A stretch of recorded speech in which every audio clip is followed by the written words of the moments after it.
come when I talk about mock meat, I always catch a handful of people in every crowd, and we got a big crowd today, so I stopped counting at about 8 or 9.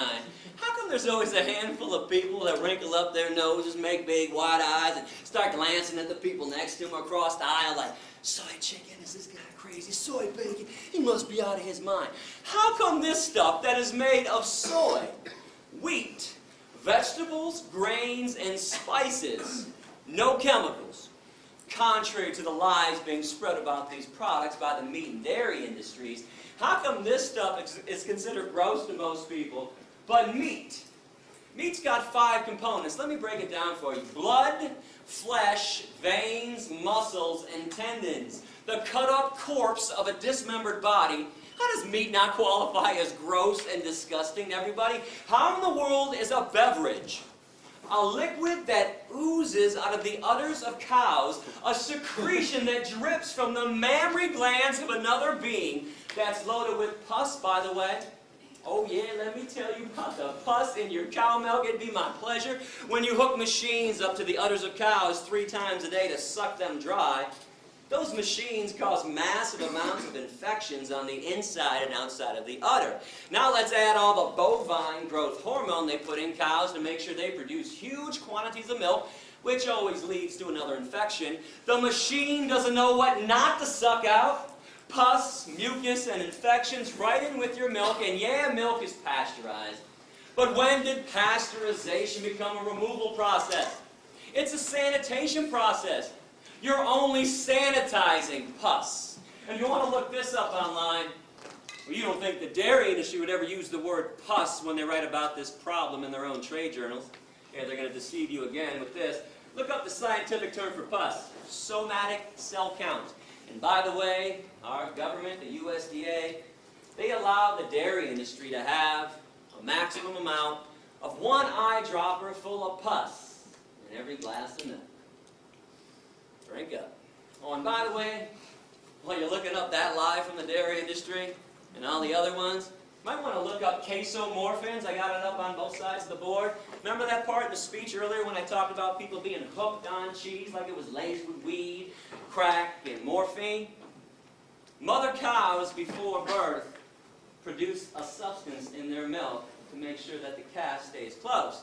Actually, human women do this too. It's not morphine, but in cows, it is a version of morphine, casomorphins.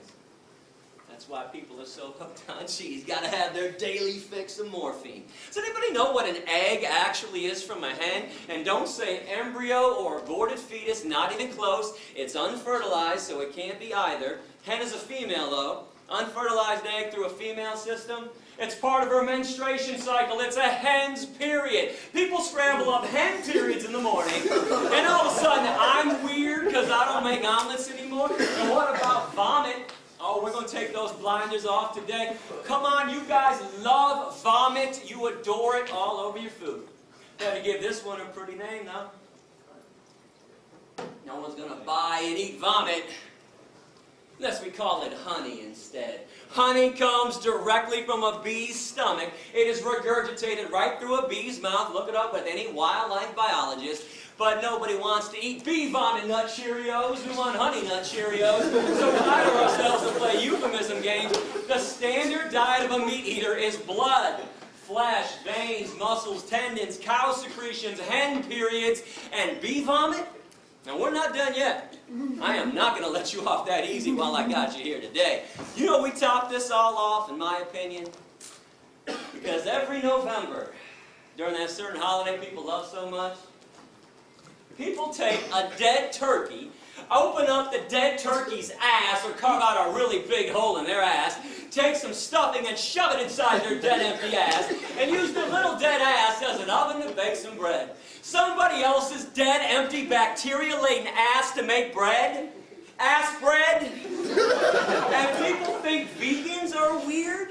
And mother cows make milk for one reason anyways. During Q&A we're about to have, you can ask me whatever you want. I'm no politician. Bring up anything. If you went online before I got here, saw my radical essays that got me kicked out of countries, bring them up. There is one question I will not entertain, though. You cannot ask me why cows make milk, thus if it's good for us. Shouldn't we be feeding it to our kids, Gary? Shouldn't we be having it? Nature took care of this one at the beginning of time. Cows make milk for their babies and for their babies alone. Case is closed forever, permanently. No debate, no discussion. They don't make milk for baby elephants, baby orangutans, baby hedgehogs, baby rabbits, baby rats, baby humans, adolescent humans, or adult humans. This body of ours has absolutely no need for cow milk, like it has absolutely no need for giraffe milk. And zebra milk, and rhinoceros milk, hippopotamus milk, camel milk, deer milk, antelope milk, horse milk, pig milk, dog milk, or cat milk. The only milk that we ever need is our own mother's breast milk when we're born. That's it. And when we're done weaning, we never need one drop of milk ever again. No species on this planet needs milk after they're done weaning. But if you want to include some kind of milk in your diet like I do, let me reiterate the good news. Soy milk, rice milk, almond milk, hemp milk, coconut milk, oat milk, hazelnut milk. I promise you will like one of those 7 vegan milks. Remember, when you go veg, you don't give up anything. You got the vegan version of stuff, or eat things that are truly natural, like fruits and vegetables, beans and lentils and seeds. I want to thank everybody for listening with an open mind. I do appreciate that.